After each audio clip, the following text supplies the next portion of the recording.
Hi guys, it's Ernest from Proximal Consciousness. How you guys doing today? Got a great subject matter for you today. Emotions. Now this is a really good subject to look into because emotions are something that people rarely understand and that has a great impact upon our lives from the very youngest of people to the very oldest. And you say, well, what is emotions? Emotions is a responsiveness to our will, to how we choose to do things, to everything that we choose to do in this world or to not to do. There is something called emotion that comes along with it. That's like a part of our existence at birth, right? Very few people understand it, like I said earlier. But it's very important that we do understand it. So it's so important, in fact, that when a child is born into the world, that the parents of that child are supposed to take it upon themselves to raise that child to adulthood, which generally is somewhere around 18 to 21 years of rearing to introduce that child to the world. And that child, of course, goes through all kind of other things. They go through, grade schooling, kindergarten, grade schooling, middle school, high school, and even college to some extent. So children are put through a lot of the paces in order to reach some level of adulthood before they're released out into the world to live, right? And a very important part of all that is learning how to be emotionally responsible, right? Our parents attempt to teach us that we have as children, that children have and young adults have a responsibility to do that which society deems is correct in whatever they do, right? Whether it's in their response to the law or it's in response of some person asking you for something or requesting something or demanding something of you. Or it may be even of you demanding something of yourself. Now you say, well, what exactly is the emotions? Like I said, it's a responsive thing. It's something that goes along with your willpower. You want to do something or you don't want to do something. How much you want to do it or how little you want to do it has an emotional overtone about it, right? Now, in some cases, there are people who we would classify as emotional, people who just are totally disimpassioned by anything about life or certain things about life. They just don't care to be emotional about it. But most of us, we do have an emotional response to go along with a decision or to go along with some act, right? Some physical act that we carry out, right?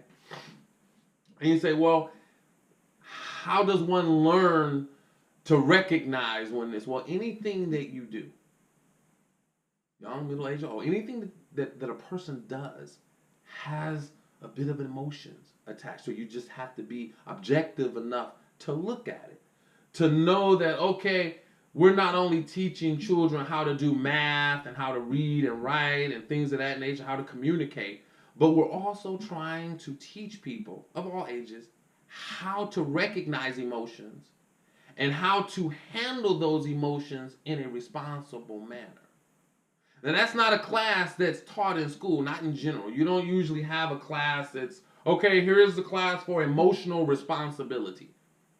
And you see all these people going through all these different situations and circumstances, and they're all having their relative responses to it, and people are there documenting and evaluating the success of those individuals at handling those situations on an emotional level. It's something that people generally just observe in their everyday life. When it comes to dealing with their siblings, when it comes to dealing with their parents, when it comes to dealing with their teachers, their neighbors, their friends, their relatives, and so on and so forth, the law for that matter. That's generally how people observe emotions in those kind of situations, in those kind of contexts. Not always the best way to observe it. I mean, a lot of cases in those situations, you're observing people who are overly emotional. You know, people who feel that they don't want to do something for whatever reason, and they're very emotional about it. They could be angry, they could be dismissive, disrespectful, whatever the emotion is that they're showing. And so people observe them and decide either to copy that particular emotional response about something, or they become dismissive about that emotional response and they dismiss it. But the important thing is to be aware that there is an emotion attached to those kind of situations. And it's not just attached there for the sake of attaching it there. It's there for us to observe, to master that particular emotion about that particular response. So we spend a whole lifetime looking at situations and circumstances, and of course the emotions that are attached to those situations and circumstances, and it's our responsibility to discern the rightness and wrongness of that emotion being applied to that situation or circumstances, and the magnitude of which it's being applied. Because it could be too much emotions, it could be too little. It depends on the circumstance and the situations. Now, in some cases, there are people who apply emotions to an act that just happy, excitement. And yes, that in itself can be wrong too, because like I said, we are here to master that emotion. There is a proper level of it. There's a proper level, there's a proper magnitude, there's a proper degree, there's a proper direction of emotion when it comes to dealing with situations. It's our job as a human being, as living people, no matter what our age is, to master emotions, to be objective about emotions, to identify the emotion, to see whether it's properly placed, to see whether it is what should be in that particular situation and circumstances. So I felt that this was a great subject matter to touch on, because in so many situations throughout our society, the news and whatnot, there are people who are handling situations and circumstances under the influence of some level of emotions, and they're not doing a great job at it.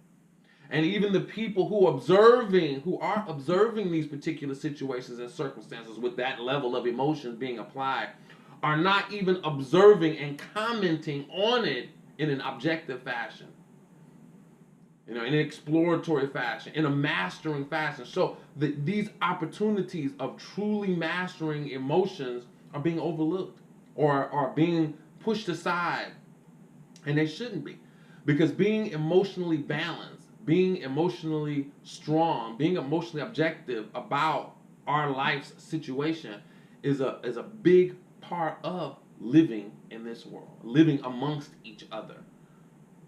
So it's important that we explore these emotions at all ages. It's important that we objectively handle these things, these situations, this influence in our lives, so that we can be healthier, so that we can make better decisions, so that we can avoid making decisions in ways that we should not. Okay? So I felt that it was important to discuss this. I think that it's something that you guys, as well as myself, should continuously evaluate. I hope you're enjoying these type of discussions. I hope you're liking my videos. I hope you're subscribing to my channel. And I look forward to touching on these things in the future. So have a good day, you guys. Bye now.